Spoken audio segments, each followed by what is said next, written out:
Love is giving, expecting nothing in return.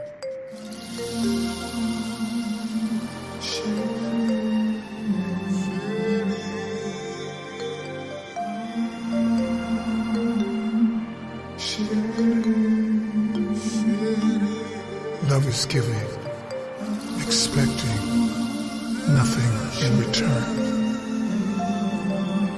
Nothing in return.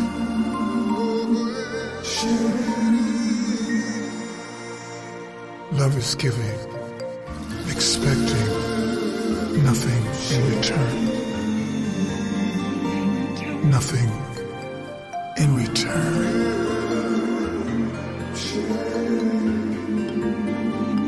True love is giving, expecting nothing in return.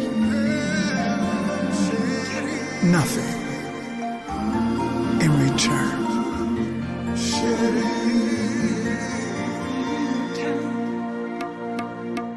I am you, you and me. The love we share inside is heavenly. This is true for all to see, that our souls unify in a common destiny. The time is now, let's start today. Gotta see each other in the highest way, 'cause everyone is a reflection of all there is. Nothing in return, nothing in return. I'm giving, expecting. Nothing in return, nothing in return, nothing in return, nothing in return, nothing in return. I'm giving, expecting. Nothing in return, nothing in return.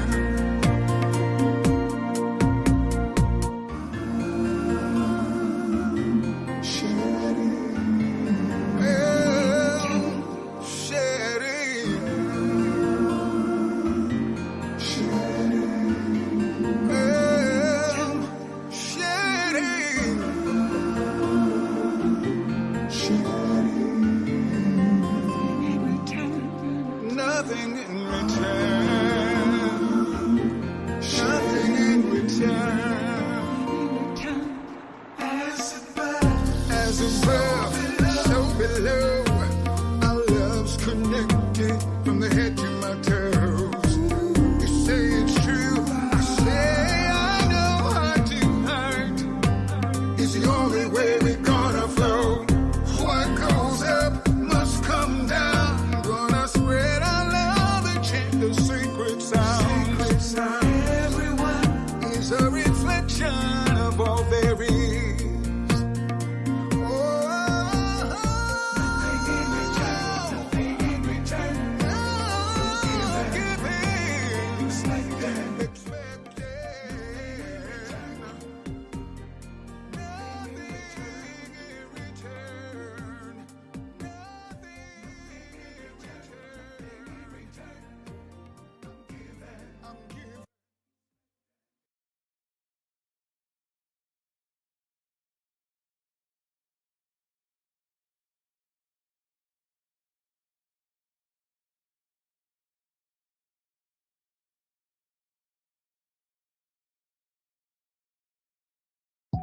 Have you been longing for a deeper spirituality to enable you to live a healthier, wealthier, and more successful life?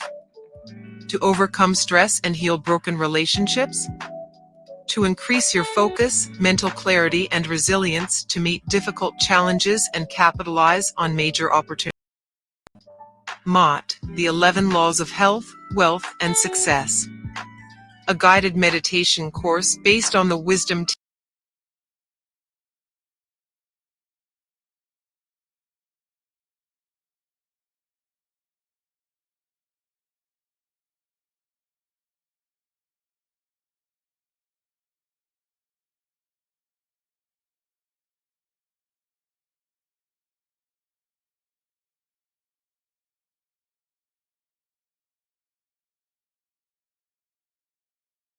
Have you been longing for a deeper spirituality to enable you to live a healthier, wealthier, and more successful life? To overcome stress and heal broken relationships?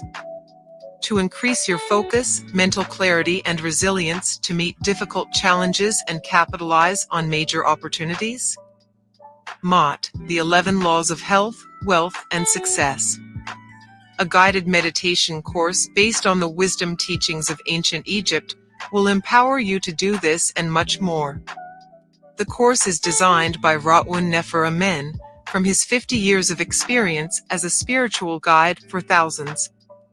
His own meditation expertise has produced over 40 books and 100 meditation musical compositions, including the internationally acclaimed 7-volume Ra Un Nefer series that established him as the world authority on ancient Egyptian spirituality.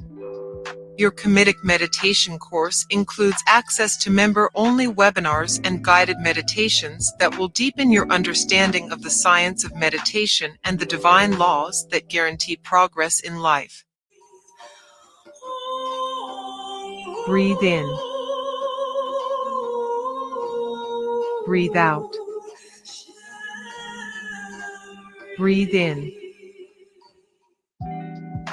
Whether you're a beginner or an experienced meditator, you will benefit from all 11 modules that activate each of the 11 faculties of your spirit. Each module includes detailed instruction on the Kamitic meditation script. This script, that was uniquely developed by Ra Un Nefer Amen, unites the application of the divine laws, affirmations, visualization technique, and mantras into a powerful meditation experience that gets results quickly. Now you can overcome the mental chatter and experience the healing of the meditation state in just a few minutes per day. Invest in your success and well-being. Get all 11 modules and save. Or get started with the 4 powers of the Divine Spirit that lays the foundation for your spiritual evolution. The course is delivered to your mobile device immediately, so get started today.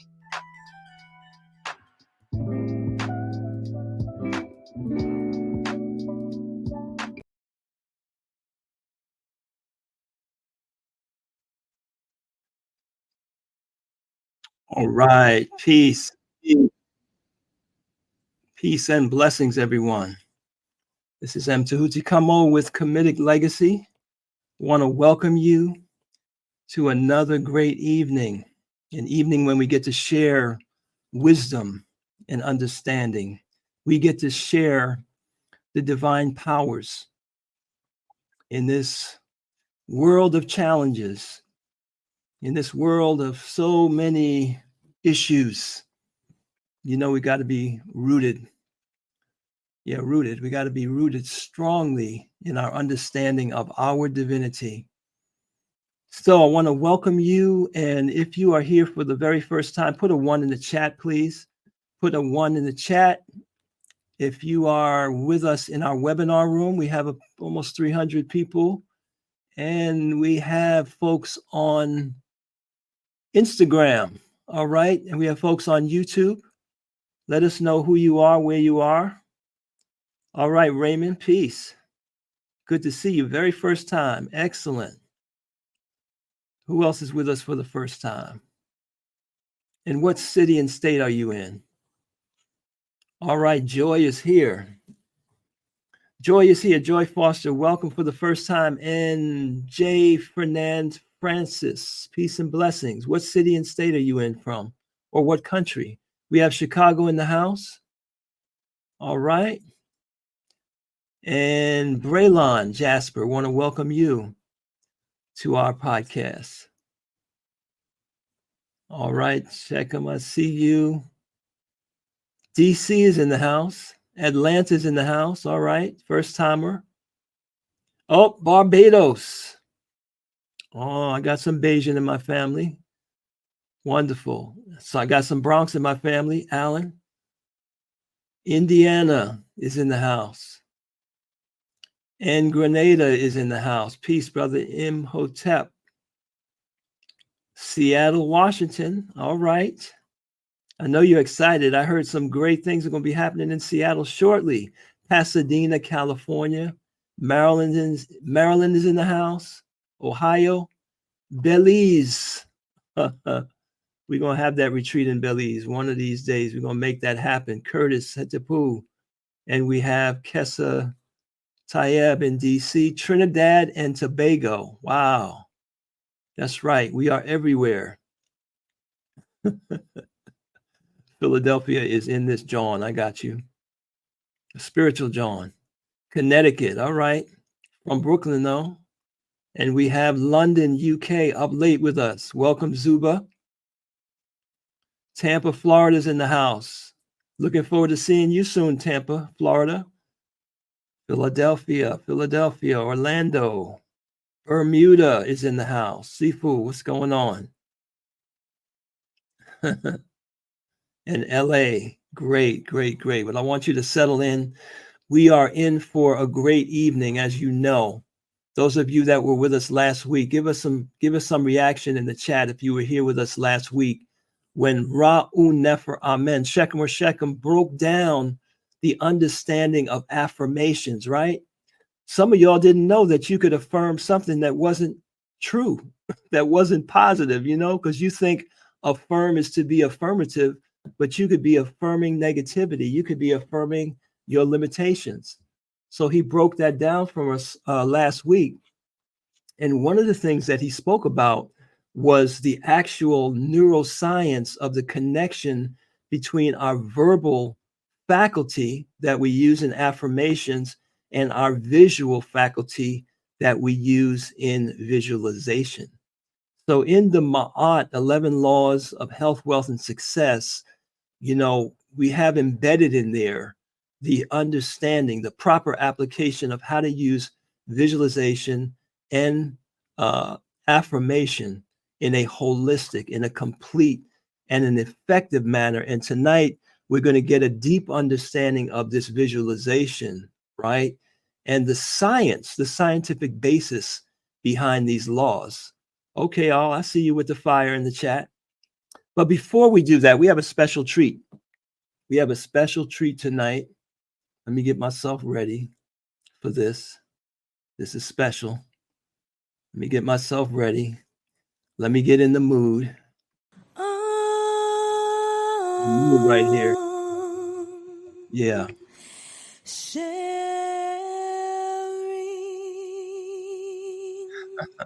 Angelic. Angelic voices. Cling, married to. Let me know how you feel.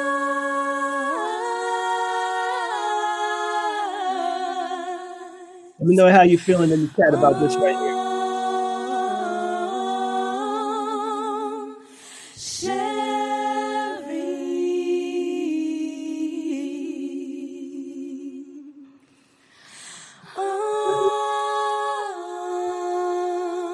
How you feeling in the chat about this right here? Next.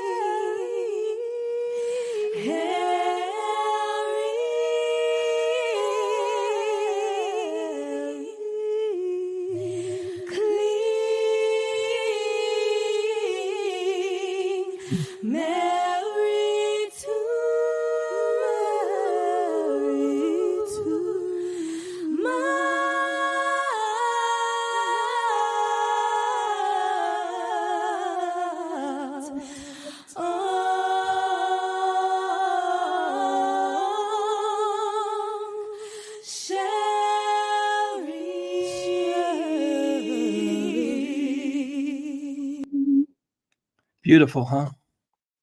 Yes. We're talking about creative visualization tonight, the power and the science behind visualization. And, those of you that know Heteru, let me know in the chat if you know Heteru, if you know who she is. That aspect of God. She likes to take center stage. So somehow she must have conspired tonight for this to be part of what we're talking about tonight. And I'm going to introduce you to some young ladies that are blessed with this power. And what they were chanting is a mantra. It's a heka for those of you that are new with us. You know, a mantra, a heka is uh, a sound wave, you know, a vibrational, set of words that stimulate faculties within our spirit, within our brain, within our psyche. And to have the beauty, the power of the artistry combined with the content, combined with the spiritually uplifting, you know, um, meaning behind things is such a pleasure. So I want to introduce you tonight to the Holly Girls. And the Holly Girls are, I guess you could say, second generation. Osara said they grew up in the Kamitic tradition. They are very talented, powerful young ladies, sisters. And we are so proud of them because they have dedicated their artistry, which comes across very clearly as powerful. They've dedicated it to spirituality and to the upliftment of the world. So put your hands together. I know y'all are ready. Holly. Hi. Hello. Hi, good evening. What a beautiful introduction. Thank you for having us. I really appreciate it. It's easy. It's true. I don't have to embellish. The only embellishment I have is that you're the Holly Girls. You're in Hollywood, California. Yes. And I think you're on a mission to change Hollywood to Hollywood. Definitely. Absolutely. And that's a massive task, I tell you. So Yes. we're with you. we're with you. We're with you on that. But Shechem Shechem Ra Un Nefer Amen, who is the founder of the Asar Set Society, he is the enlightened leader that has championed the cause of the rebirth, the resurrection of Kamitic spirituality, and most importantly, his application to the things that we have to deal with in the world today. You know, he's created this course, Ma'at, the 11 Laws of Health, Wealth, and Success. It is a expression of his work, the Ma'at, the 11 Laws of God, of the book that he wrote, and also all of the other volumes of his work that deal with the divine law.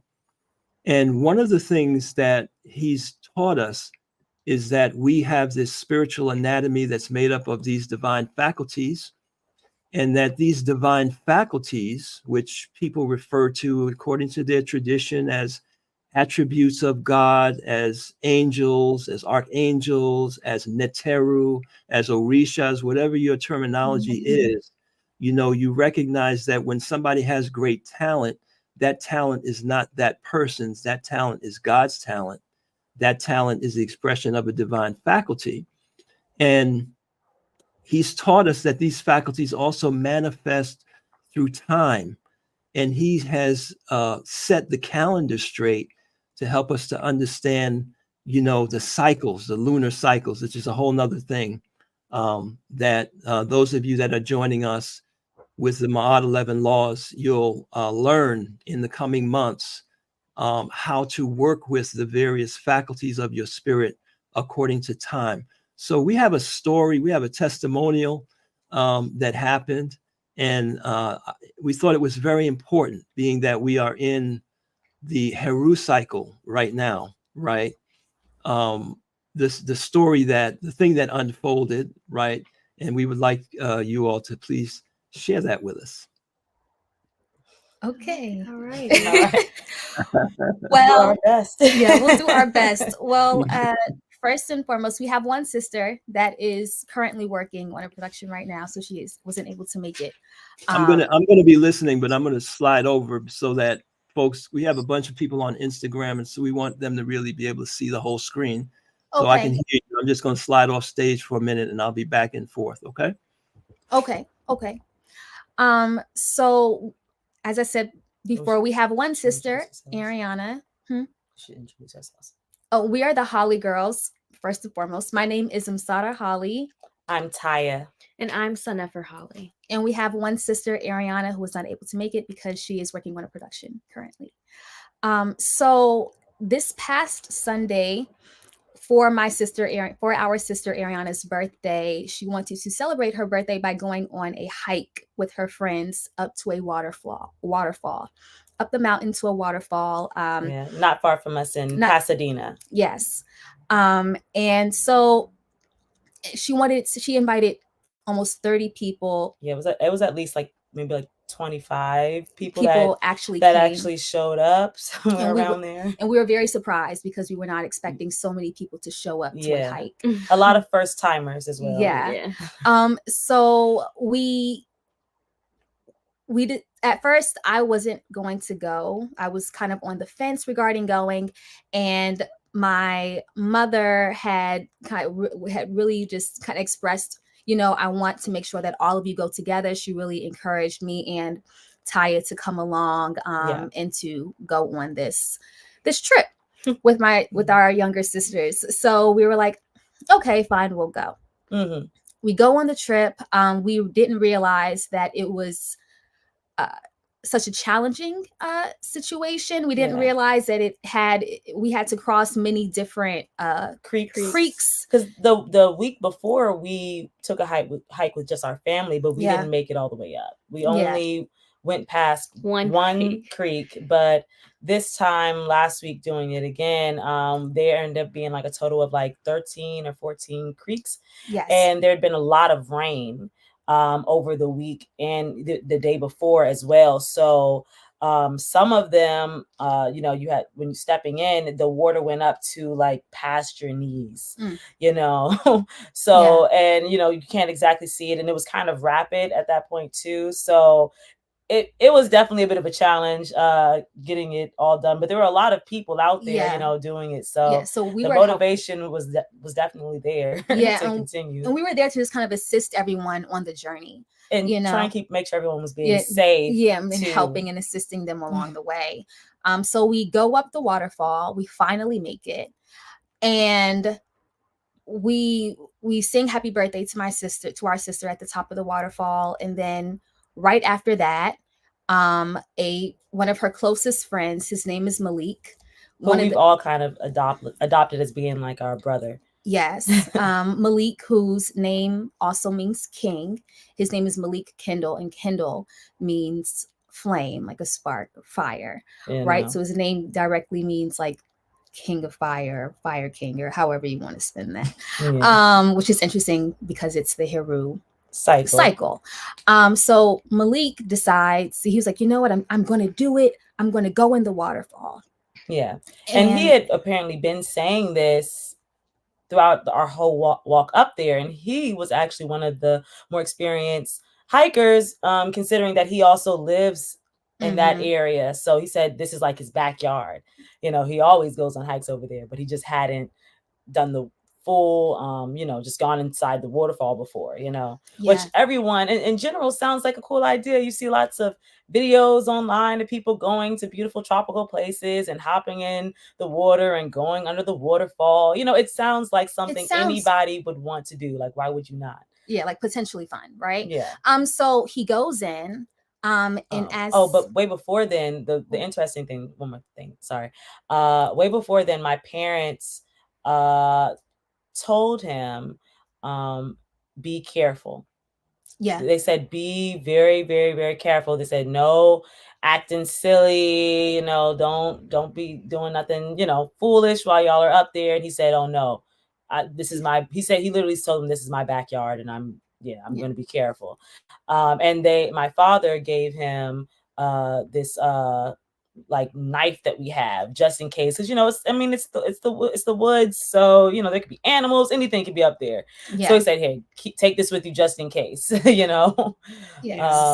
we get up there. So he gets into the water, he starts going into the water, and at first everything seems fine, and then we quickly realize that he's struggling in the water. The closer he gets to starts to the waterfall, pull him back. Yes, and there's and pull him down. Yes, it starts to pull him down underneath the water. And that immediately makes everyone half of the group became quite shocked Paralyzed. and then they paralyzed, and the other half of the group, some people started running into the water. So then some friends of ours, it was, I wouldn't even say half, it was definitely less than half. It was less, but we had about 5 friends who were also male, who four who followed after him. And then as they got closer into the water, they also started losing their footing, and it was obvious that the undercurrent started pulling them under as well. So now we had, and at the same time, all of my sisters, Sa Nefer, Sarah, me, and our other sister Ariana began to go towards the water. Yes. But in our heads were at first they were focused on, oh, we got to help Malik. But then because of the fact the angle in which these other guys went into the water, they went straight in the exact same path that Malik did, which only pulled them down. So they kind of went without a plan in order to actually how to save them, even if their heart was in the right place. Because they didn't have a plan, they just were getting pulled down just as fast. Yeah, and then they also they just became struggling on the same. They panicked and they became struggling on the same level as Malik. In that moment, I was closest to the one of the guys who was kind of closest to who was farther away from the waterfall. So I grabbed, was trying to reach out. Yeah. So and once we got over there, we started deciding, okay, what are we gonna do? And I said, okay, we need a rope. And at first we're like, okay, no one has any rope, right? So who knows where it came from? I just said, okay, we got to be the rope, and you have to understand, it was very loud. So some of this stuff sounds like TV. Okay. But it was very, very loud because the water's very loud. We're outdoors. So we're like, you got to be the rope. Right. So we start linking up, all of me and my sisters linking up. And at the end of us, it was one other friend of ours named Faith that was at the end, holding on as well. And we all decided to line up against the rock side of the mountain, so we could have some stability, something to lean back and hold on to make sure we didn't get swept up in this waterfall river part. So as I'm holding one of the men up, I'm yelling for him to start holding on to the other men who are further into the waterfall, and it got to a point to grab his hand. Grab his hand, and it got to a point where me realizing that my sisters were holding on to me, I leaned further into the water just so they could be able to reach each other. And then when that happened, I didn't realize it, but Taya, my sister, in the midst of all of it, started chanting aloud to Heru, started chanting their Heru chant. Which, it's weird. I don't want to say it's weird. You know what it is? It was instinctual. That's what it was. Because at that moment, I was thinking brute strength is not going to get these guys out of the water, because at that point it was no longer about just Malik. It was 5 guys, and then it was the 5 of us trying to pull them out. And then at the same time, it's like, these are my sisters. So my mind is like, I've got to make sure I don't just save these 5 guys. And my thinking was, even though we were all helping each other, I was like, I got to save my sisters, too. Because, I mean, when you're in water, anything can happen. So instinctually, literally just started chanting to Heru out loud, because I was like, I need something bigger than just physical brute strength to, pull. I was like, all of us needed something more. It was such an interesting experience, though, because in the midst of it all, I personally was very calm. I didn't recognize that I was in the water, or that I was even wet, that we were wet up to our chest. I didn't realize that we were wet until we got out of the water, until everyone was safely back on land. And that was something all of us had said, like, even though we were in the water, we didn't realize until we got out. All of us were like, wait, we actually got out of the water and we were like soaked up to our chests. We had no idea. And then on top of that, every other experience as we were getting up there, crossing the water, it was very cold. Like the day was nice, but the water was ice cold. But at that point, we couldn't even feel the cold even in the water at all. So before we get to that, though, you actually one of you went in, you all went in the water, or one of you grabbed Malik, or what exactly We happened? We all got in, and we ended told up them getting to in. make a line, Yeah. like to be the rope and to like make a line, latch onto each other so we could all, so that the 5 of us could pull the 5 of them out. Yeah, and we were actually in the water in H order, which was an accident. Yeah. It was an absolute accident. And just some outside of like Malik's name, you know, his name being king, like meaning king of Oh, fire. who pulled him out? How did he get out of the water?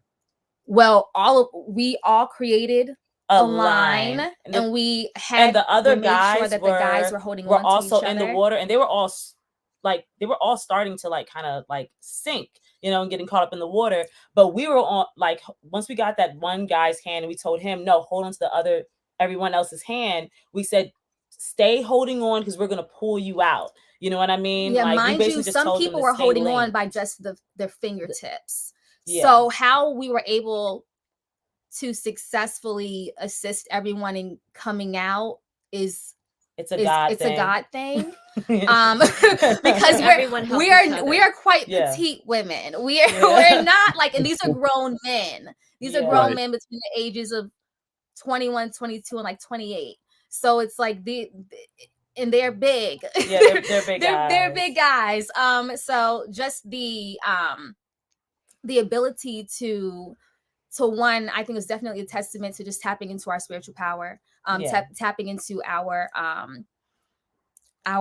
maneb in a lot of ways, and just especially just through like not realizing we were in water, being extremely calm, feeling a sense of calm in the midst of all of it, and coming up with a plan as soon as we got there. We were able to immediately act. And there were so many people who couldn't and did not and didn't know what to do, who were afraid. Well, for those people that are watching, we thought it was important to share this because, and Sarah, one of the things that struck me when you were conveying the story was that that you all, you know, were able to maintain your calm and your clarity when other people were paralyzed. And that's a signature of Heru, right? Which we call in the Kamitic system Meneb. For those of you that are not familiar, Meneb, or what people call mindfulness, is kind of like a part of it. But I know Shekem will probably want to meet you and comment on this as well. But the end result was that this young man would have likely drowned. Yeah, but it wasn't. It was 5. It ended up becoming. It wasn't just him. It started with him, but it ended with all 5 of those guys that were also 5. going to drown because they couldn't help themselves once they got in the water. They wanted to help Malik, but once they got there, they started to panic. Yeah, you know, and then it became a thing. Started pulling them in. It started pulling all of them in, you know, at the waterfall, which is literally 5 at Heru. 5 men at the waterfall. And then 5 women to help them out. It was and then the crazy thing is once we got everybody out the water, we realized at the rocky area that we were all standing and sitting at, there was a whole bunch of orange pills on the ground, all over the ground to top it off, which was just like, of course, they're orange pills all right here, you know? Yeah. It was just, it definitely was one of those things. So those of you that are following the Kamitic correspondences here, we have Heru cycle on a Sunday. This is a Sunday, right? Yes, it was on a Sunday. Right. After P&M. You're right. After our Heru meditation. So Shekem, Ra Un Nefer Amen. I would like to bring you to the stage here for a moment. So we do have a few first-timers on here, and it's my pleasure and honor to introduce you to Ra Un Nefer Amen, a master teacher, the creator of Ma'at, the 11 laws of health, wealth, and success.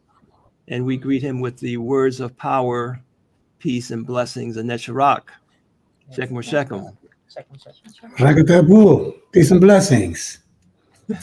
Yes. You know, Holly girls, how are you? We're good. How are you doing? Good. How are you? You look so beautiful, and I enjoyed that testimonial.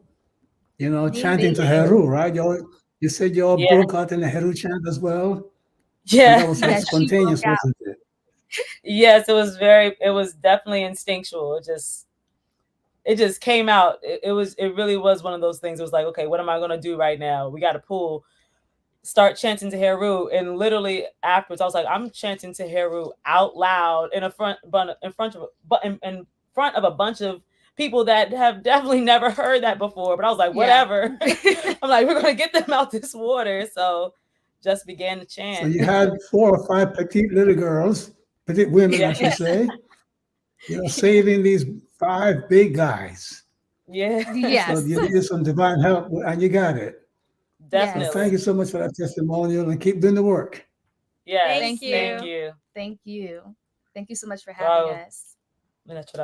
And by the way, as for your Ma'at chant, if I had that chant at the very beginning, I wouldn't have done the instrumental arrangement because it pales in comparison to your chanting. Thank you. Thank you so much. Thank you for that as well.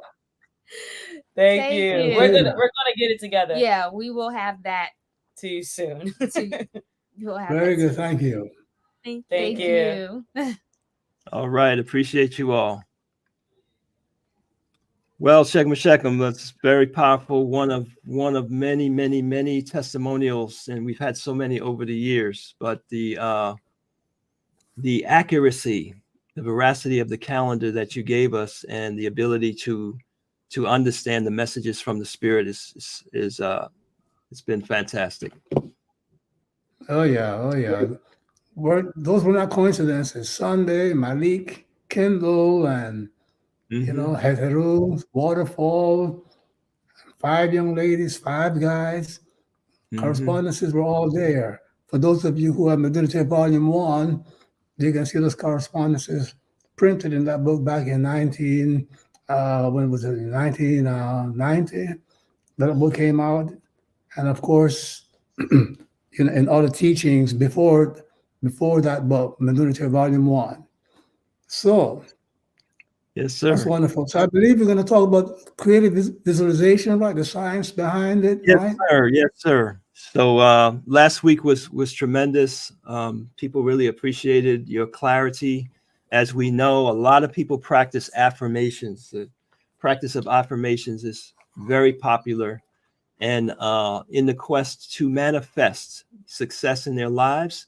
And you gave us tremendous clarity to be able to distinguish how to properly do affirmations. And one of the things you spoke about last week was that the affirmations work together with visualizations, and this connection, doing it properly and doing it holistically, is what you've put in the Ma'at 11 laws. So I'm going to give you the stage, sir, so that you can continue this great conversation. We're looking forward to hearing what are the keys and the scientific basis of the power of creative visualization.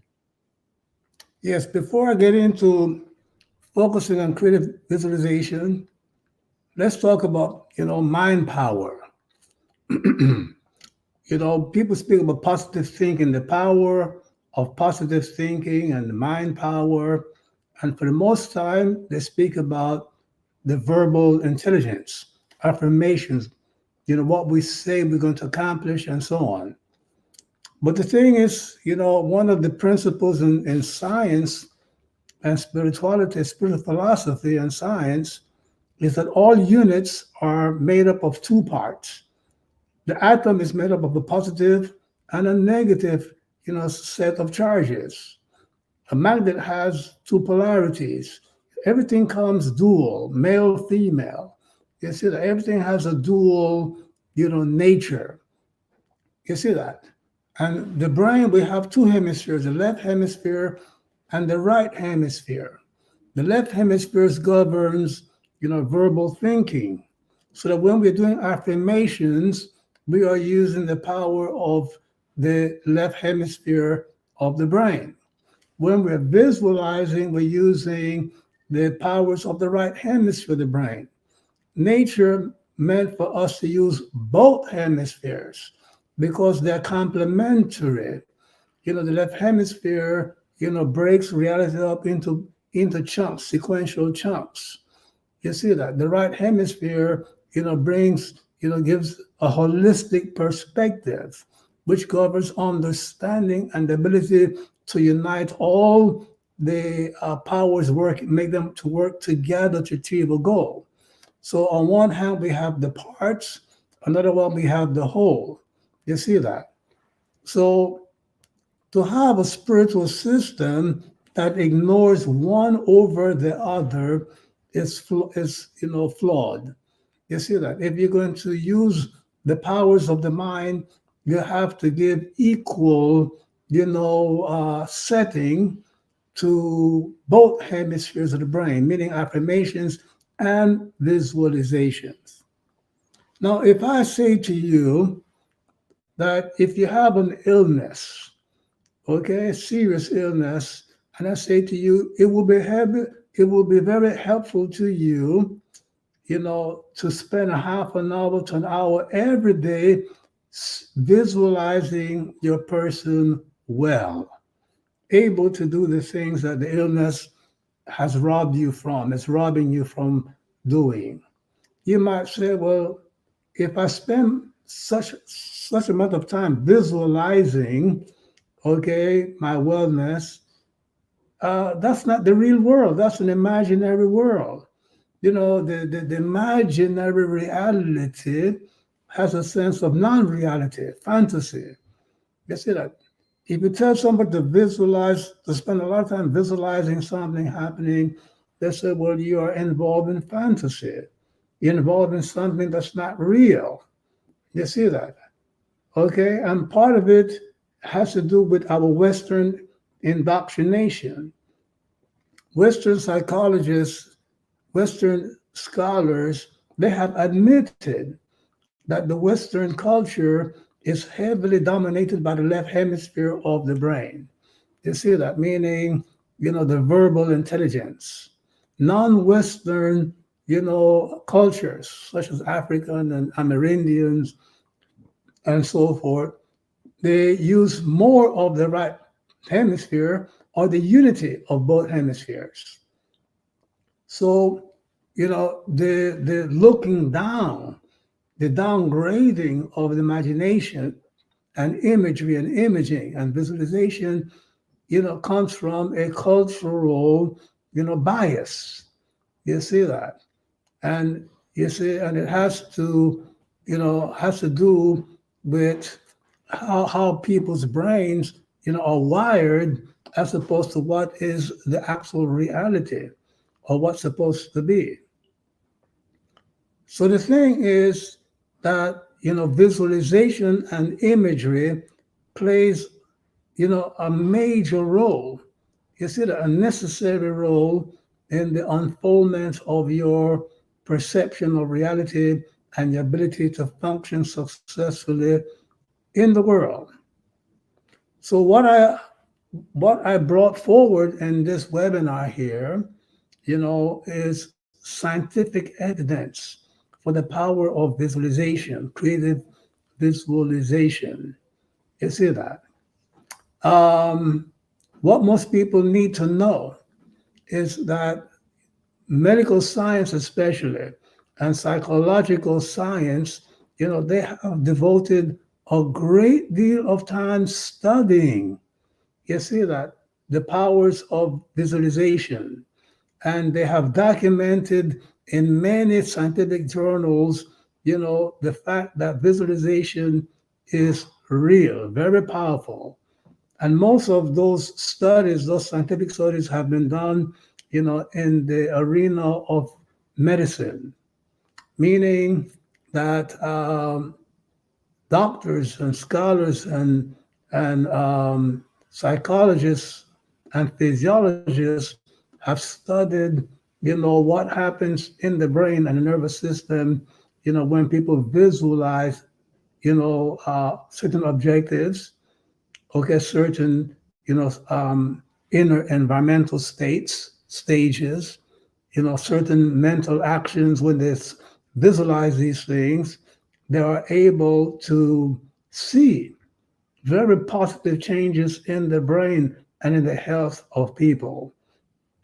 Um, we're going to send you a link if we haven't done it yet. We'll put in the chat or wherever you are communicating with us, I gave a link to an article from the National Institute of Health, which is the USA governmental agency that oversees the publications of scientific evidence. You see, for supplements and meditation, and different practices and of healing and things of that nature. So I'm sharing with you material from a highly reputed agency. I'm not sharing with you an article that's published in a book where the author may have, a personal, interest in selling the book. I'm giving you materials from the NIH, the National Institute of Health, and it's allied, um, publishing, arm and so forth. So the National Institute of Health published a study that was done with over 11,000 people suffering from multiple multiple sclerosis, which is a catastrophic illness with there's no way to heal that illness. You see that, and it is, in most cases, it has a fatal outlook. So they engage these people in creative visualization over many years, weeks, months, years, and so on. And they were able to document through MRIs and, tissue samples and, monitoring, vital functions, blood pressure, secretion of neurotransmitters from the hypothalamus and other different brain centers. And they were able to find significant improvements, okay, from the study group that they did not find in the placebo group. You see that? And they found that, the creative visualization helped people with multiple sclerosis combat chronic fatigue, depression. It elevated their mood, increased the effectiveness of the immune system. If something improves your immune system, you have a broad, you know, a broad spectrum of health wellness. Creative visualization has improved, people's stress response. You see that? And when you are having a stress experience, a stress response, your body is secreting a great deal of cortisol, which has a tremendous global effect on your health. Meaning that if you have an excessive amount of cortisol in your system due to a stress response, you're open now to almost any imaginable, documented illness. So if you spend enough time, visualizing something positive, something pleasant, something beautiful, you see that. Even if it's not, you know, the image of your person well. Let's say if you spend a great deal of time visualizing that you are in a beautiful garden, in a beautiful forest, beautiful, beach. You see that, and in nature. If you spend enough time doing that, every day for many weeks and months and years, it will improve. And you have a catastrophic illness like multiple sclerosis, it will improve your well-being. This is well documented. And, given the fact that, if this can help multiple sclerosis, it helps in almost any um, catastrophic illness that you may have that will affect your psychology, your mental well-being, your ability to function physically as well. You see that. Psychologists and physiologists were able to find that if you visualize your person, let's say jogging, at a vigorous pace, and you spend 30 minutes, visualizing your person jogging, you see that. it will register changes in your body, that you know that are common to you actually jogging, meaning that you will experience a cardiovascular improvement. You will experience the nervous system improvement. You will experience the musculoskeletal improvement from visualizing your person jogging, meaning that your visualization of jogging or any physical activity will engage the neurotransmitters, will engage the hormonal system, the immune system that actual jogging affects. So what we're saying here, that if you have an illness, and you are not able to get up and exercise vigorously, you can benefit tremendously from visualizing your person, performing those activities. This is well documented, but it's not shared. Like all things that are not part of the Western, common chain of information, you see that, but it's well documented in science. You see that. Why isn't it shared with everybody? Maybe we follow the money trail, meaning that if you can use imagination, which is free, and improve yourself tremendously. Okay, for example, lots of people with multiple sclerosis suffer from negative moods, depression, okay, anxiety. So if creative visualization done properly can address your anxiety, your depression, your mood, your negative moods, okay, which is a multi-billion-dollar industry. Some people might think it, well, why should we let people know that there's a free, safe alternative? You don't need FDA approval and things like nature. All you need to know is to get a good, meditation script, visualization script. And there are a couple of them for free on the internet, published by major, health journals. They actually give example of talks, visualization and imagery talks that you can give to yourself. Put on a tape recorder. Was I just gave my age away there? Put on a digital recording system and play it back. You see that? So meditation, you see that, must include properly crafted, visualizations, imagery in it. And that's what we do in the Ma'at 11 Laws of Health, Wealth, and Success. The meditation script, includes an affirmation of spiritual law. Spiritual law is not opinion. Spiritual law is not a belief. Okay, if believing and having faith and wishing and hoping, is part of the affirmation, then you're open to doubt, and doubt will wreck any, effort to help yourself. I say that. So you have to use laws. Laws are true all the time for everybody, and it can be proven through medical and through, scientific um, studies. So the affirmations in our course is backed up by the visualization of living the laws. You see, and not only should you visualize doing something positive, it must be a joyful image.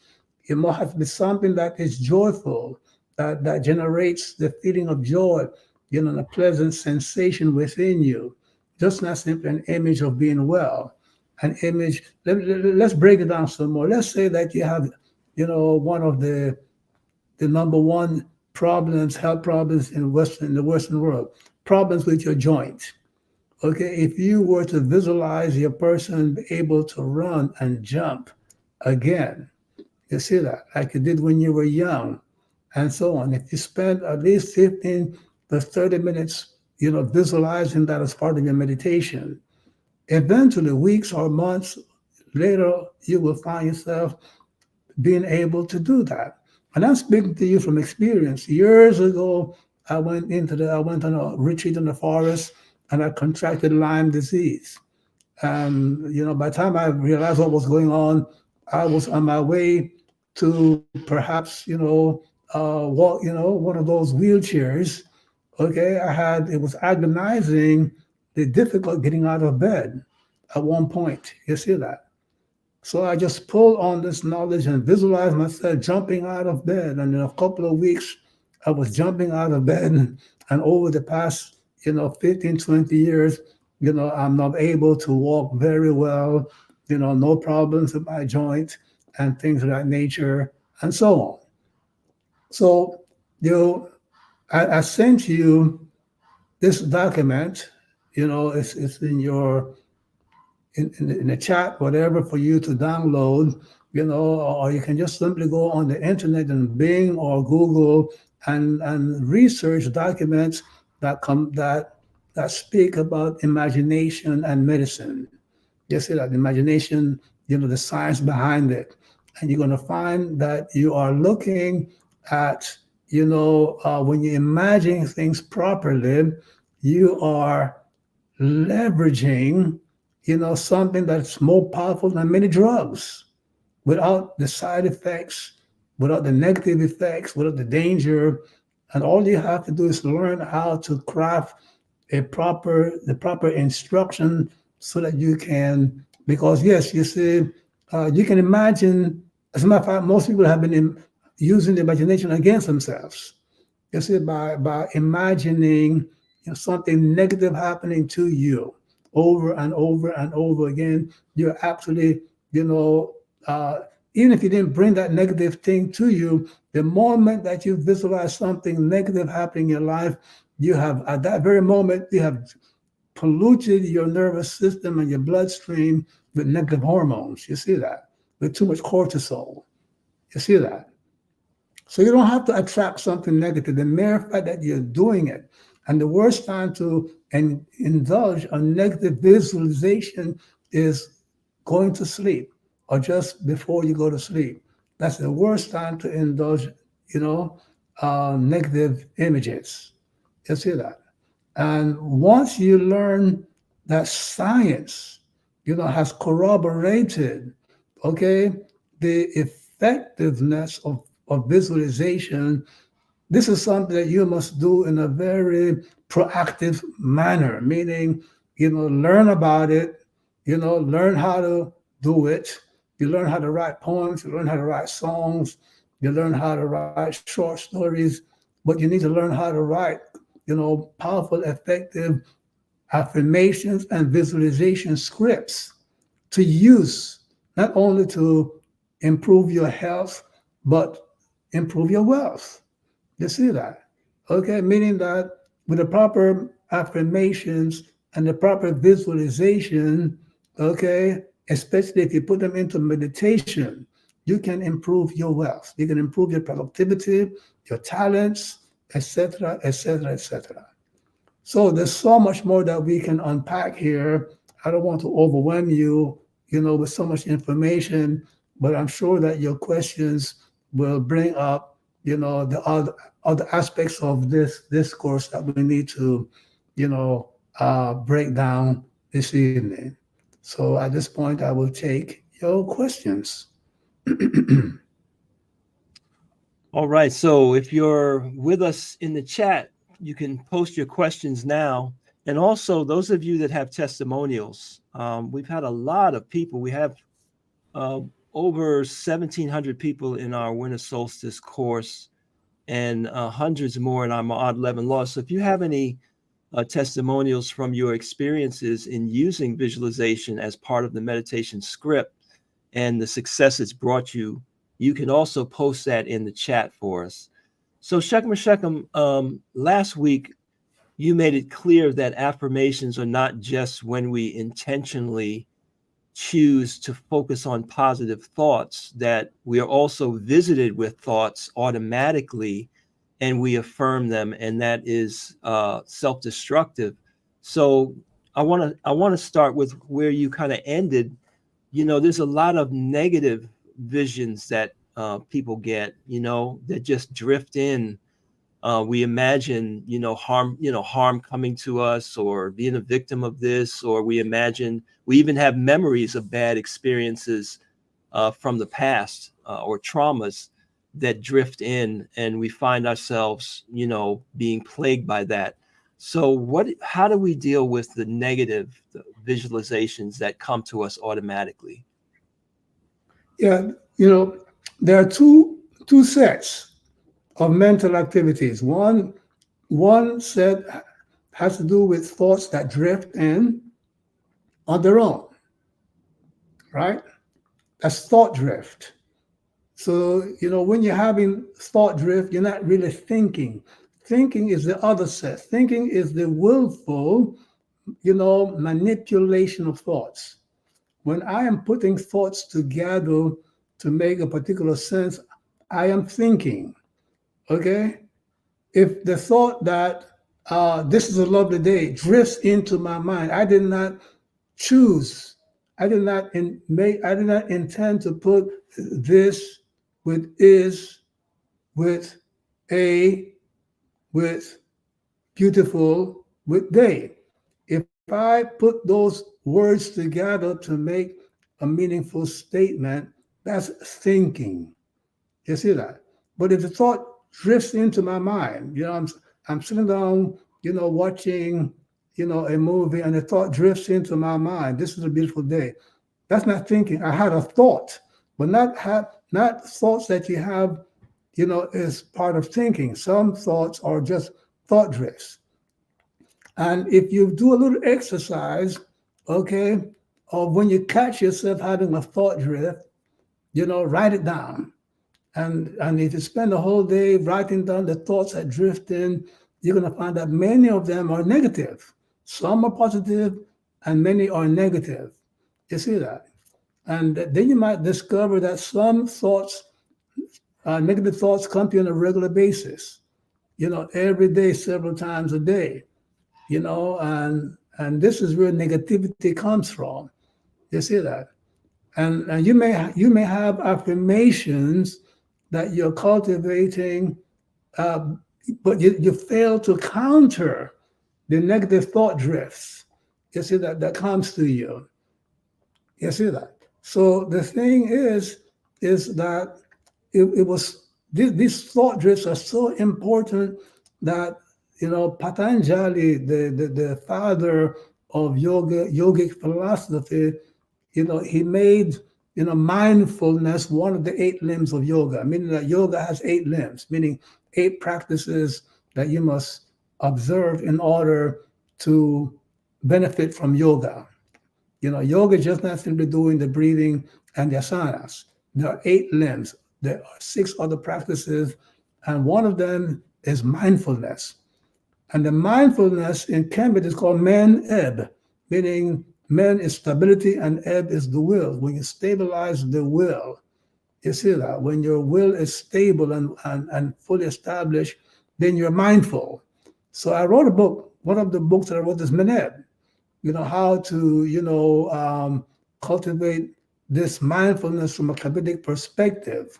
You see that?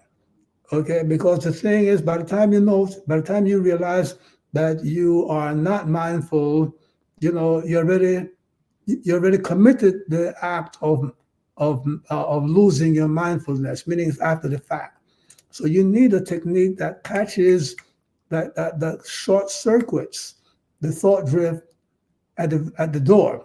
As soon as that negative thought begins, verbal or imagery comes into your awareness, you short circuit it with the mantra HAT.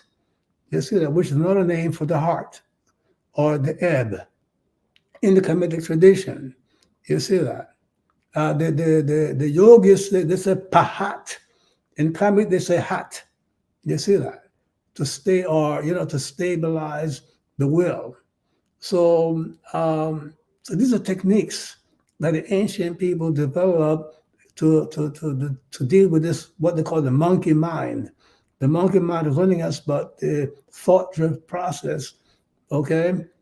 of, of visualizations, imagery, and affirmation that if you do not check, okay, you're cultivating a lot of negativity.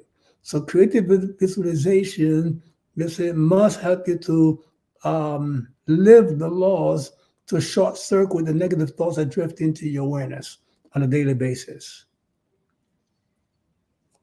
And how does media play into that, Shechem Shechem? Because if you're the average person out here, you consume a lot of media. You're watching movies, you're watching shows, you watch the news, and there's a constant barrage, it seems, of negativity. As they say, the negative stuff sells, is what people are into.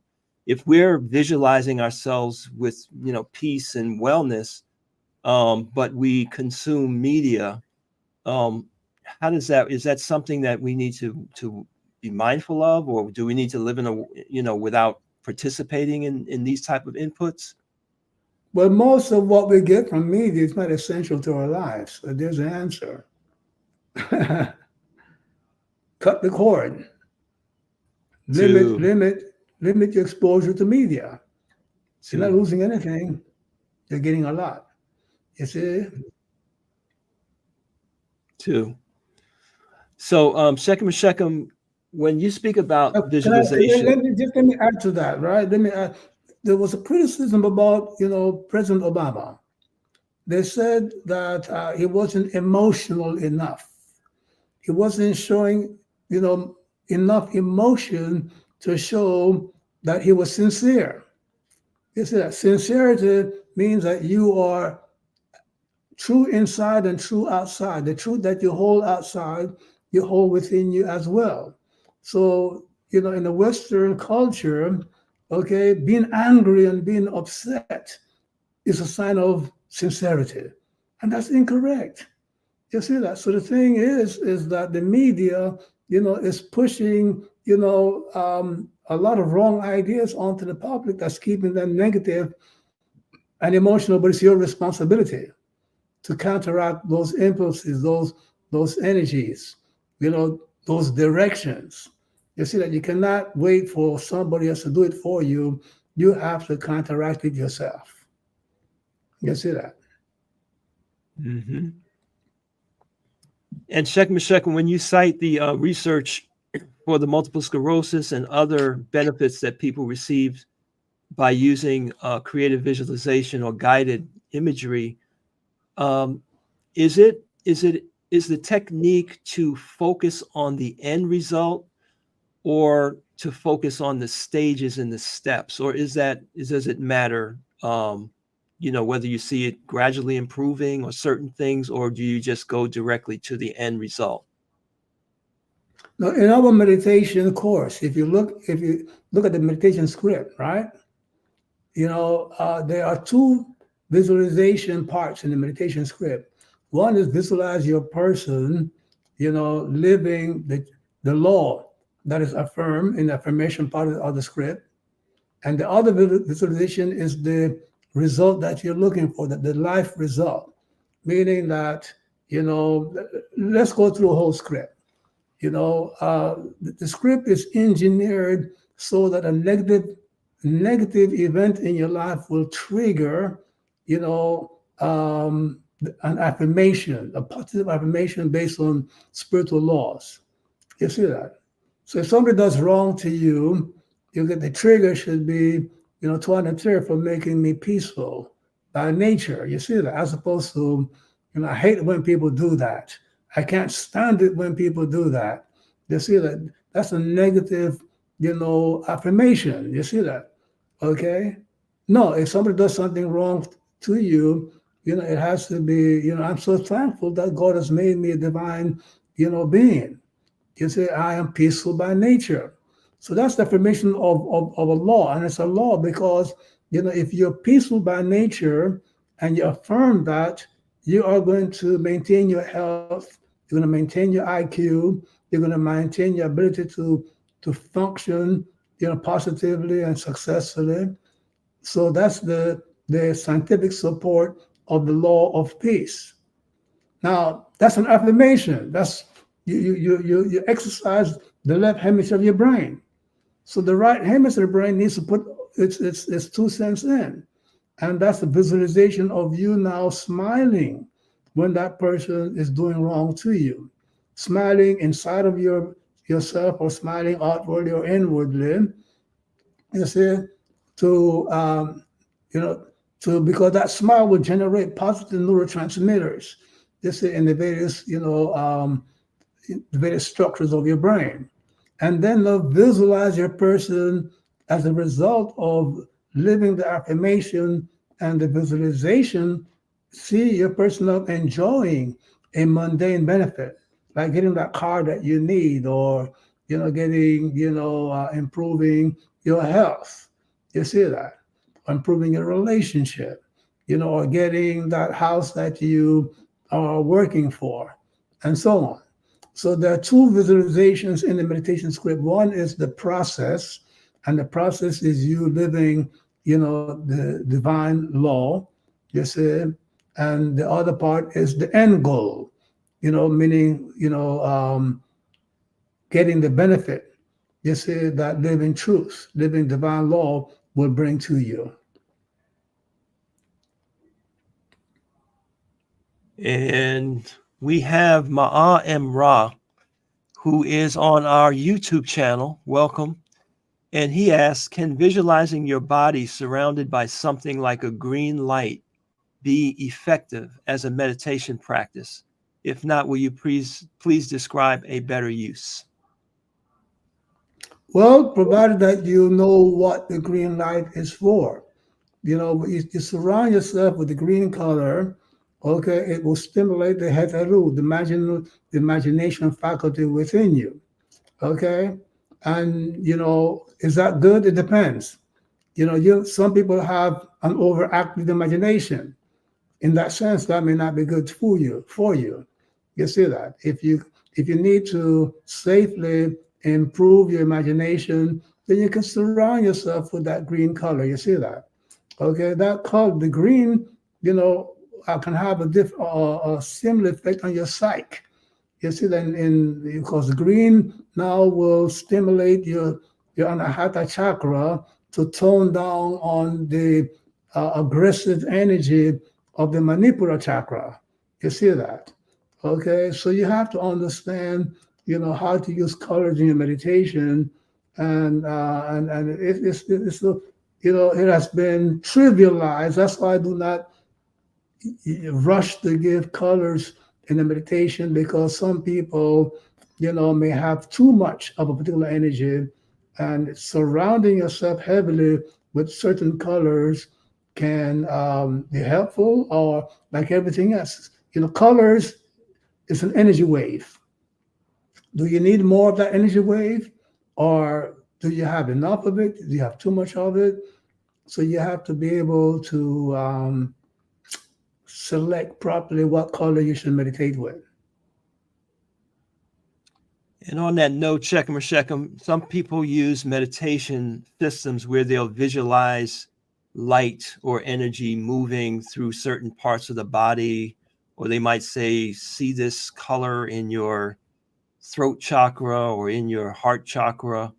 What are your thoughts about that process of visualization? There's a book called Isis Unveiled by Elena Petrova, what's another woman's name? And Isis Unveiled, where she said that the chakras are in the brain. You see that? Okay. If the chakras were where the Hindus say they are, do you think that the Hindus would be the only culture in the world to discover the chakras and the locations, in the body? You see that? Okay. In other words, let's talk the Swadhisthana. The Swadhisthana chakra, they say, is in the area of the sexual organs. No, that's not true. The Swadhisthana chakra is in the brain. Okay, it's a brain function. Okay, it is involved in your sexual, stimulation. So as a mnemonic, they said, oh, okay, the Swadhisthana chakra is in the area of the sexual organs. That those, but the sexual response is really in the brain. And so the sun is just not simply your sexual responses. The whole entire gamut of your emotional responses are rooted in the Swadhisthana. And if you understand anything about, psychobiology, all of the chakras are brain functions. You see that? And all you got to do is get a good book, on the brain and emotions and sensuality, and you find that you see all of the behavior that we attribute to the chakras are in the brain. You see that? Okay. Yes, thank you. And we have on our Facebook page, we have Ma'at Mo Maki, who says, this is a testimonial. I was in a car accident in 2004. Numerous doctors said I'd never walk again. I used a walker and crutches and then a cane while healing. It took many years, but now I walk and dance. Peace and blessings. Okay, there you go.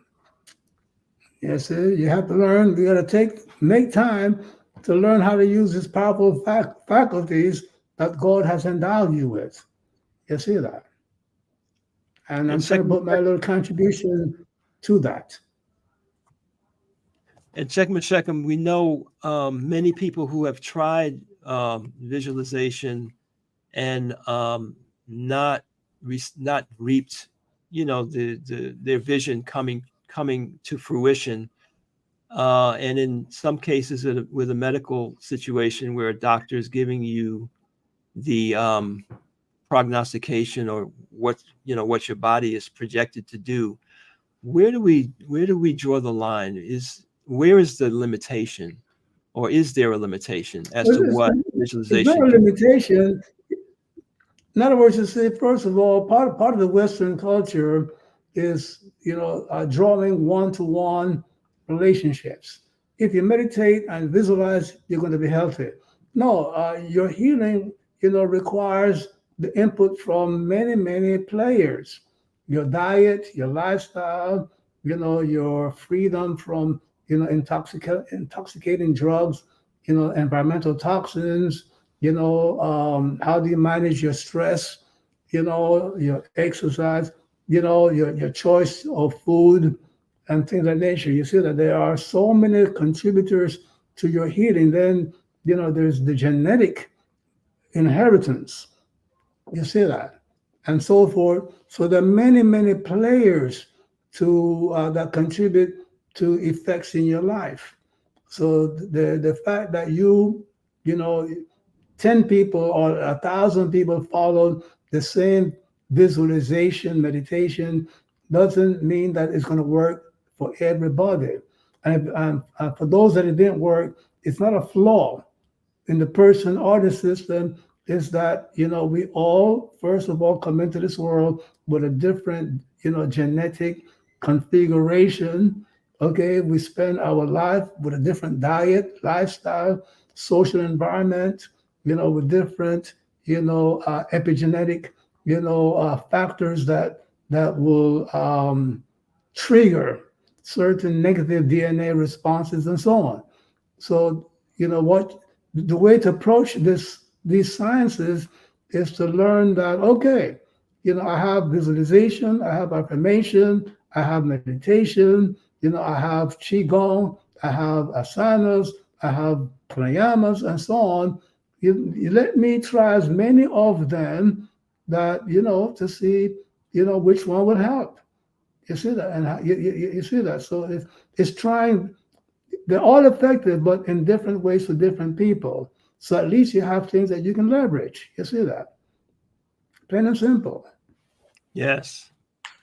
And Shechem, some of us, I know, just a quick story about myself when I first came to meditation class here. And after the meditation, some people would be like, "Wow, I saw this cloud and this light," and they had all this kind of a technicolor experience. And I was, grays and blacks and not really seeing anything. So, what would you say to people that perceive that they have a hard time? If you say, see yourself, being able to walk again or being able to run, how important is it to have a very clear vision of that for it to be effective?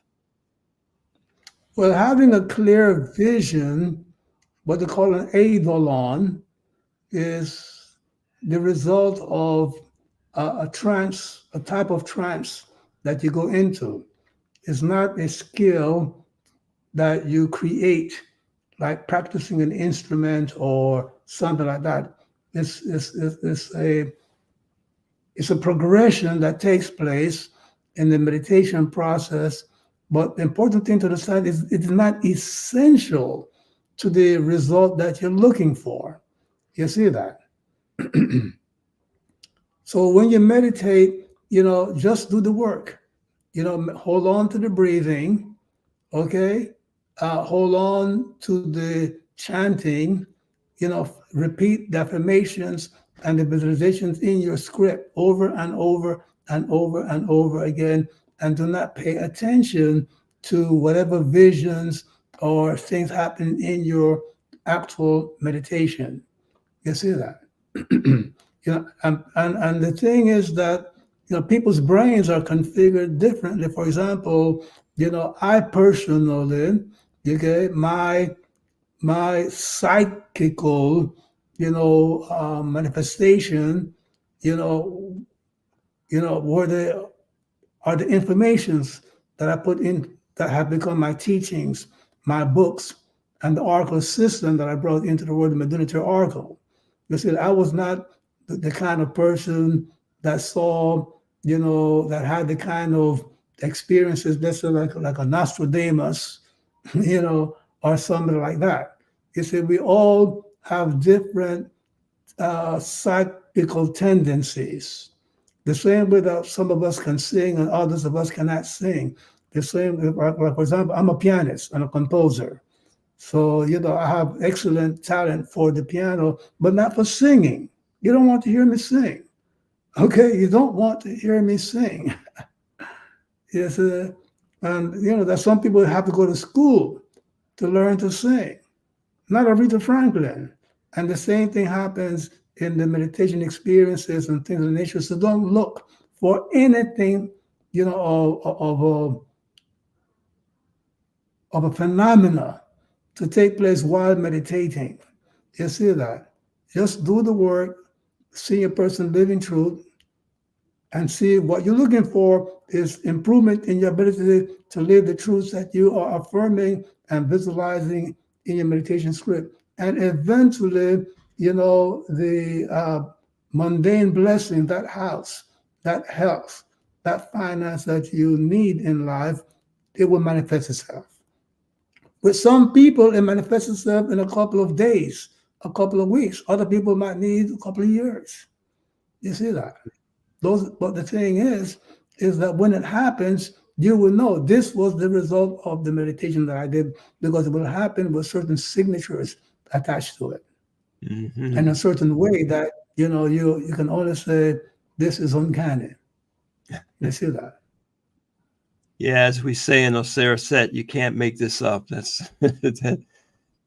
so. Shechem Shechem, we have Dwayne Willis in the webinar room, and raises the question about can you use your vision board to help you with your imagery or meditation script? So you're familiar with vision boards. People put pictures on a board, or some people even carry in their wallet an image of that car they want, or things like that.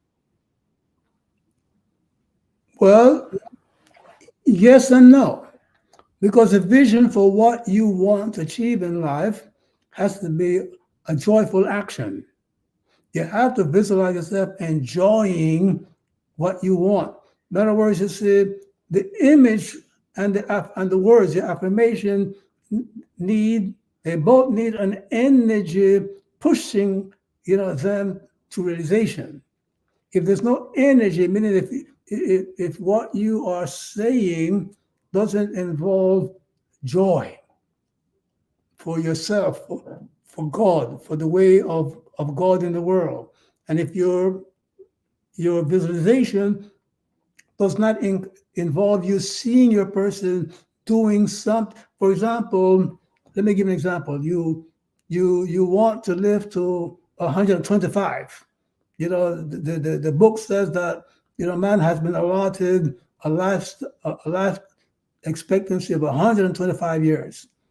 So see yourself surrounded with family and friends, celebrating your 125th birthday. You're dancing, you're chanting, you're having fun. So that energy from that party of your 125th, birthday will energize the thought and the energy and the vision of you living, that long. You see that? Okay. And the fact that you're jumping up and dancing at that age is that you just don't want to live to 125. You want to be healthy and youthful. So don't forget to ask for help when you ask for long life. So the thing is that images and words don't have power in themselves. They need joy to push them.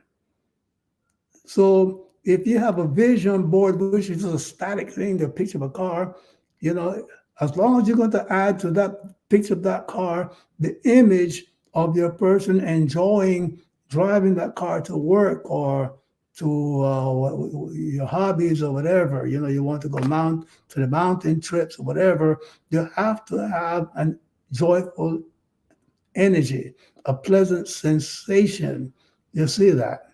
Okay? You need energy to make that vision happen. Mm-hmm. And on your Instagram, Shekim, we have Nefraba2501 who asks, says, I practice candle gazing and visualization. What are your thoughts, Seba? Well, we're speaking here about visualization. Candle gazing is not visualization. You're looking at a physical object, okay, and the flame, okay, has a yellow, blue, red energy in it. So it's exciting, psychical faculties that are tied into it, okay. And so the question now is, what else is going on in your mind, in your psyche? What else have you not brought? You brought the candle is to excite, your psyche.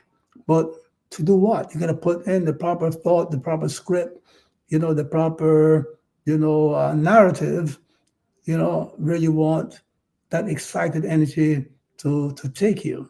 You see that? And this is part of the problem where people think that there's something magical in the candle in itself. No, it's just an auxiliary to your meditation or whatever ritual you're doing. Mm-hmm. All right. And let's see here. We have Devin Williams in our webinar room. And Devin says, how do I get my body to keep slowing down? My mind is at peace. My body gets excited or anxious when I'm visualizing and I guess being impatient about meeting my goals.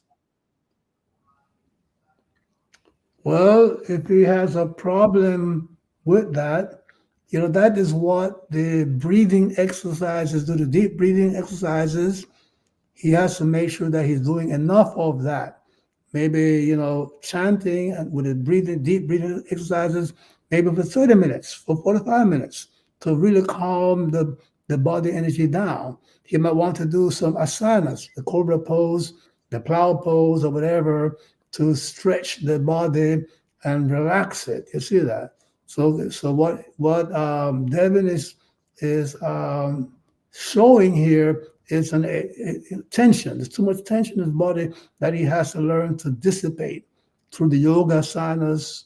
You see that? Through qigong properly done. You see that? Or just a meditation with a chant for 30, 45 minutes. And it will happen, provided that he does the deep breathing properly. And we have Terrell Thomas on our Facebook page who says, I'm getting comfortable with my visualization. I see great pictures so clearly. I used to be afraid of it, And now I know my ability to go into trance is good. So it sounds Keep like the good work happening. Keep doing the good work.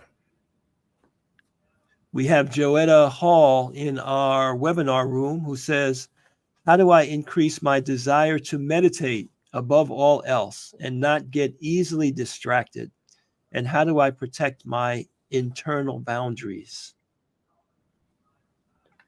Well, first of all, motivation to do your meditation can be assisted, okay, by the visualization of your goals.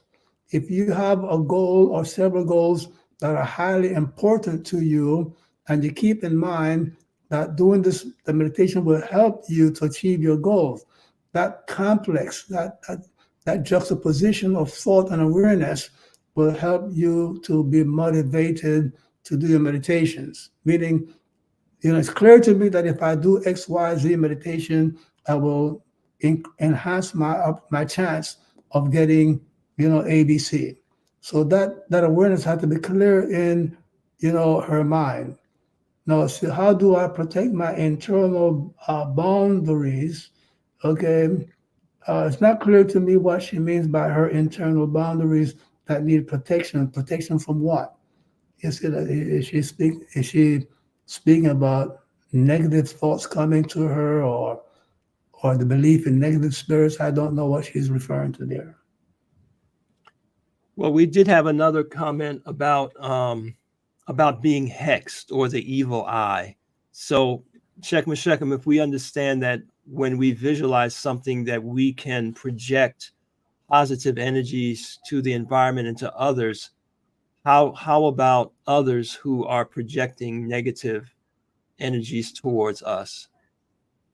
Well, there are two ways that people project negative energies. One is unintended projection, meaning that I have these thought drifts of something bad happening to somebody who has done me wrong, or that I'm envious of, or something like that. You see that? So I have these thoughts that drift in quite, a lot, and I don't have them in there, but I don't know how to stop them. So I'm accumulating and strengthening these negative thoughts about somebody. So, but on the other hand, there's what we call spiritual immunity. If the person that I'm thinking negative about, has good spiritual immunity, that spiritual immune system, will push, that negative thoughts from other people away. The idea of spiritual immunity is absent in the Western world. In the qigong system, it's called the Wei Qi. The Wei Qi protects you against physical and psychological invasion. You see that? Okay.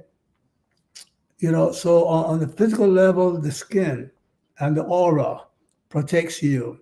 But that Wei Qi, or that spiritual immunity, comes from, you harboring spiritual, a spiritual image of yourself and others and things of that nature. So you are actually, whenever you are encouraging, positive visions within you, okay, you are flooding yourself with brilliant colors, and it will help to strengthen your aura and will protect you against the negative thoughts of others. So, don't worry and think about what others might be projecting against you. You cultivate a divine image of your person. Cultivate a positive image of your person, meaning strengthen your immune system. It's no different from, COVID. If you, take enough vitamin C, enough echinacea, enough, fish oil, EPA and DHA, and avoid, alcohol and things that will damage, your health, you will raise your immune system, your immune ability, along with anti-stress meditations. You will protect your immunity. You see, not only for against physical invasion, also psychical invasion, because the two of them, are interrelated. Mm. And along that note, we have Jay he's on YouTube with us, and he says, how can we negate racial injustice realities with visual, verbal affirmations, especially if these injustices and slights happen daily? The Western law of attraction ignores this. Well, let's go back to a statement from Malcolm X. Malcolm X says that freedom and justice cannot be given to you. You must get it for yourself. You see that? So you see, in other words, there are things, black people have to empower themselves spiritually. You see that? Okay? And that inner empowerment, that spiritual empowerment, will negate, what's happening, in this Western world against black people. It will improve, our creativity, our way of thinking and acting, and make us take better opportunities and create opportunities for himself. We have seen that, already happening. We have, for example, people like Jay-Z and things like that, who use their talent to advance themselves.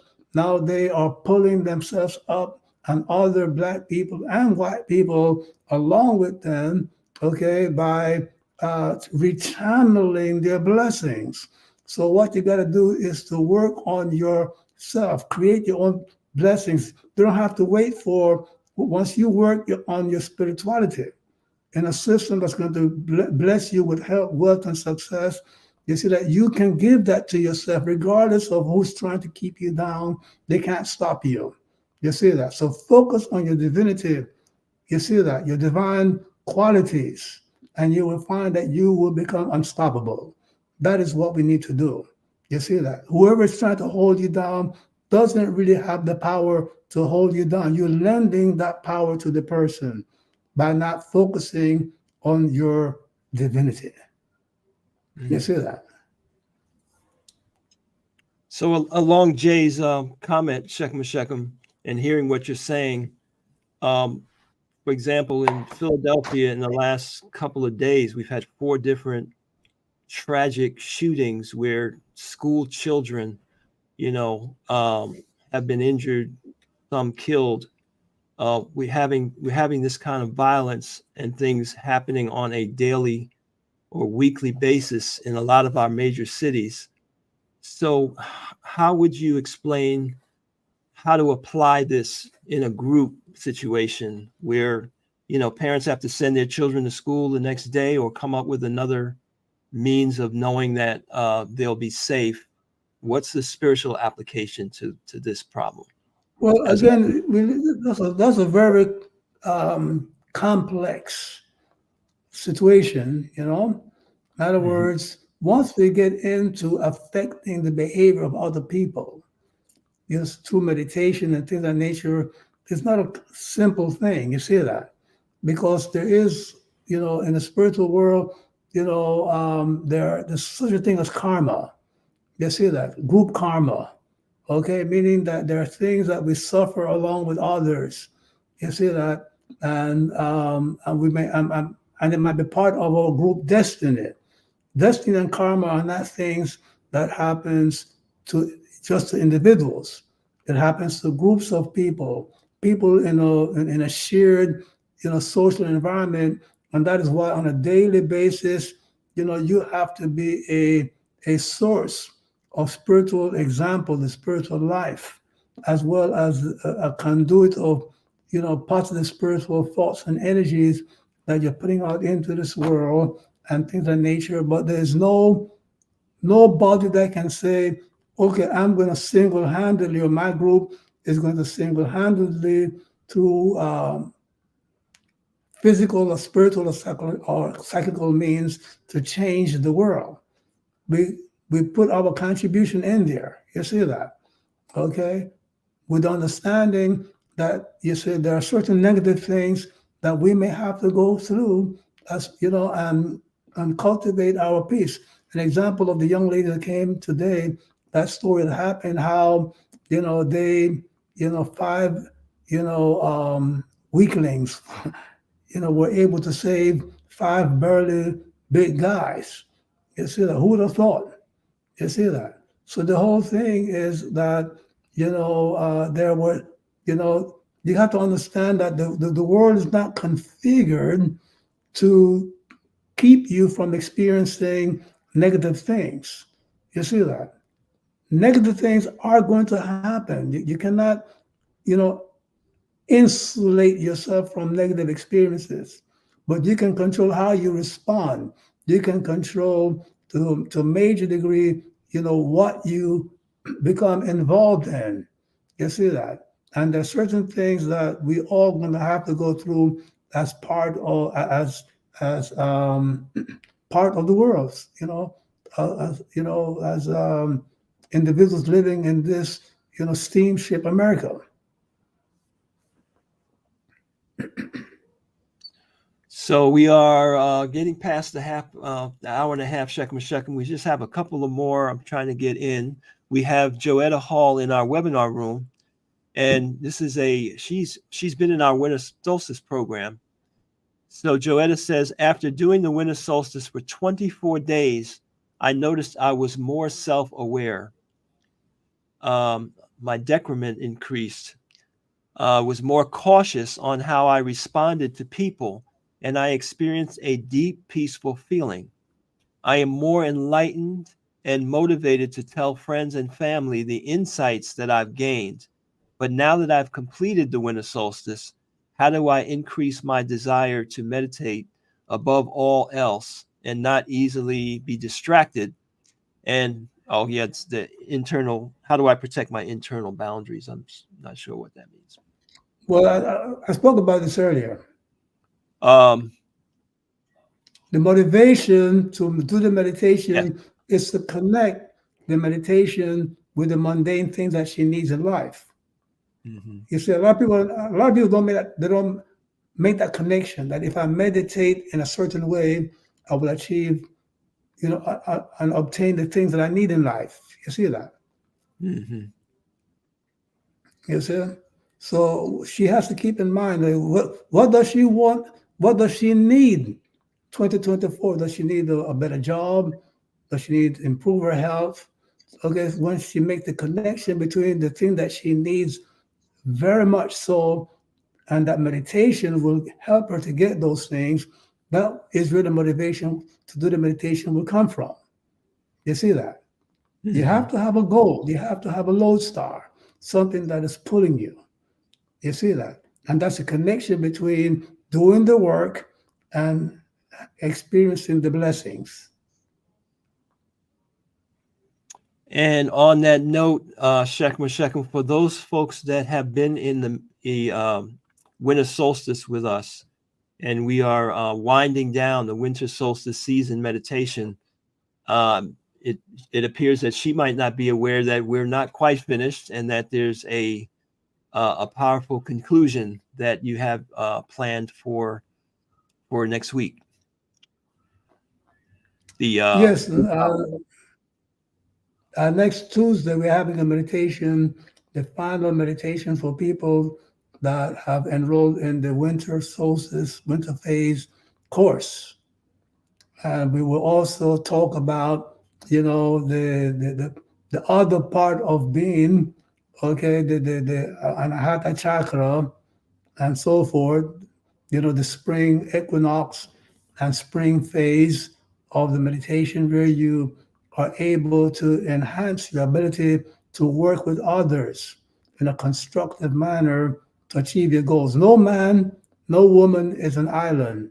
And the key to enhance your success is being able to find that balance between how to be, a dynamo, you see, and yet, work well with others. You see that?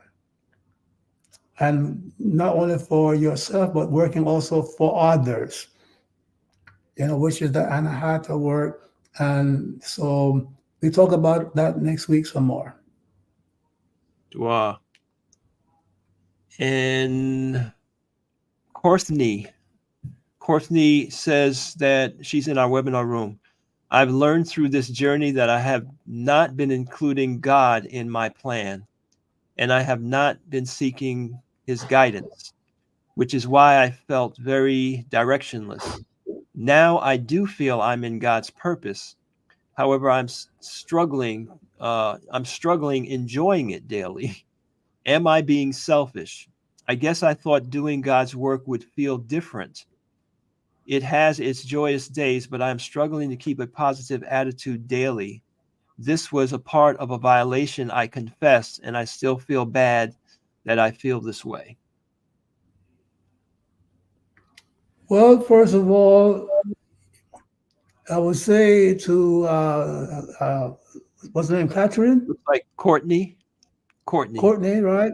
You should not feel guilty at all because you were brought up in a culture that didn't know these things, didn't know to teach you these things. You see that? Didn't know how to help you learn and live these things. You know, eventually, one day or another, the truth comes to all of us. So your truth came at the right time. It came when you were ready for it. You see that? There's a saying that when the student is ready, the teacher will appear. That's all that happens. So do not feel guilty. You know, you found some of the beauty of it. Expand that beauty by doing the work. Keep doing the work. You see that? And you have, you know, more back-to-back joyful and unending joy, which is, you see that, what we all are looking for. Joy without end. Yes. Okay, there was one more. I'm trying to find him again. I lost it. Okay, well, Shekim, we appreciate all of this time and energy you've given us once more again. And I will leave you now to make any final conclusions about this very important topic about meditation, creative visualization, and manifestation, and any instructions that you might have for those of us who are ready to apply this to our lives. Yes. In this Western world, the creative faculty has been focused on creating, you know, works of art. But the creation of work of arts are just simply finger exercises for the creation of your life. You see that? You know, uh, as the days, months, and years progress, what you want to be is a great artist of your life, where your artistic work is the wealth, the health, the success that you create for yourself and for the people that you love. You see that? Your greatest and most valuable interaction with art is not enjoying a book, a novel, or a play, or Beethoven, or Beyonce. Your greatest involvement in art is you create learning how to create that great masterpiece that you're going to call your success, your health, your wealth. They're using the same talent that makes for, you see, a song or poem is the same talent that you will use. You see that? Okay? To create a beautiful life for yourself. And it's there waiting for you. You're all you all came into this world with that faculty active, just waiting for you to come back to God, because with God you can put that faculty of creativity for yourself and for others. Peace and blessings. Thank you so much, Shekim. Thank you Thank so much. you. And we will you a peaceful, wonderful evening until we meet next week. Necharak, Yes, sir. Amen. Smell blessings. Thank you. All right. I want to thank everybody for your participation, your comments, your testimonials, your questions are what really helps to make this happen. And what a wonderful story we started off with. I want to share with those of you who might not be aware what we were talking about when we spoke about the cycles and the calendar that we were given by Ra Un Nefer Amen many years ago. And part of our internal process is that every month we assess our persons in relationship to the faculty of the month, and we do meditations to help to enhance that faculty's function within our lives. And my person has been fortunate to be given the opportunity to design this calendar and distribute it every year now. And it was just so powerful that these young ladies were heroes, right? You know, some of you are brand new with us. You might not know that the whole concept of being a hero, the word itself, hero, comes from the aspect of God that our Kamitic ancestors call Heru. So that aspect of God manifests itself powered by the energies that we associate with Leo, with the solar force, which is, in abundance on Sundays. That's why the days of the week are named after the planets. So for somebody to have a amazing heroic act on a Sunday in the cycle of Heru is one of the ways that we understand the science of spirituality, that these signatures confirm our understanding that everything that's happening in the world, that there are divine forces at work. So if you're not aware, let me just share with you as we close tonight that we do have a calendar available.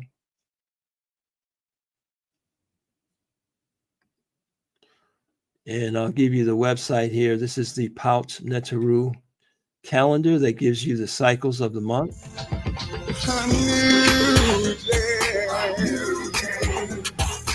It's coming. The truth will be the light. New way. It's coming. It's gonna be paradise. Come on, choir.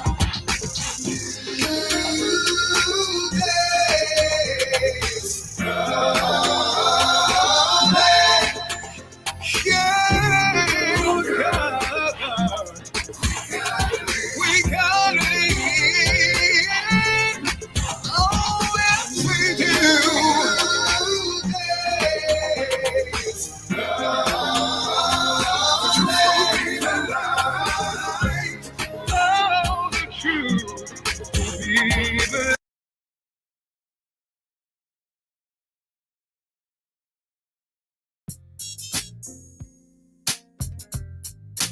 Take that step.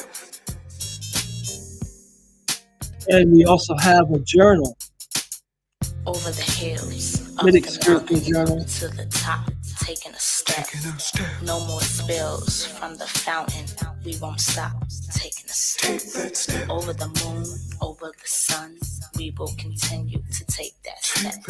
Over the moon, over the sun, we will continue to take that step.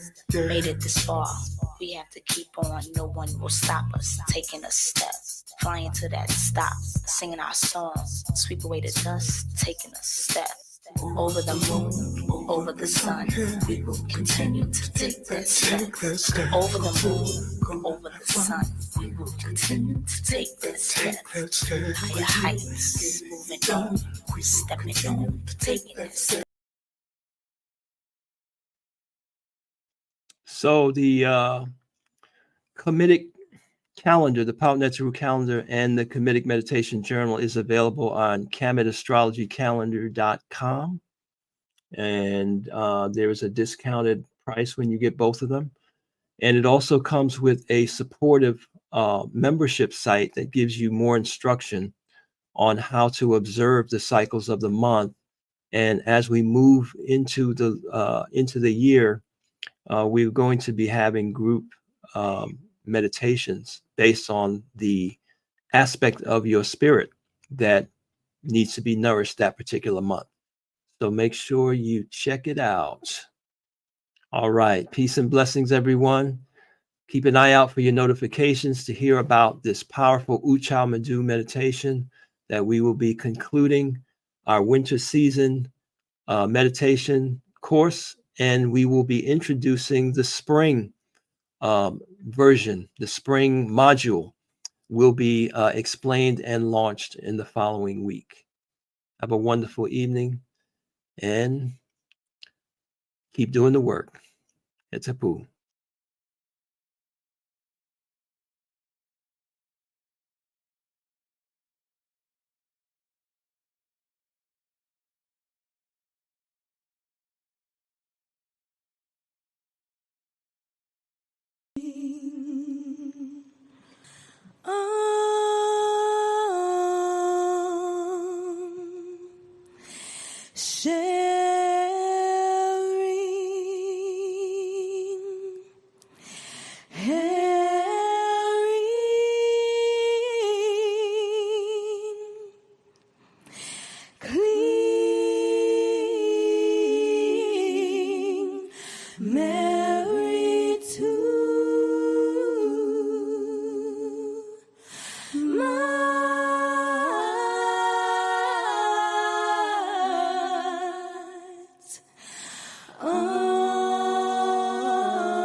Mary.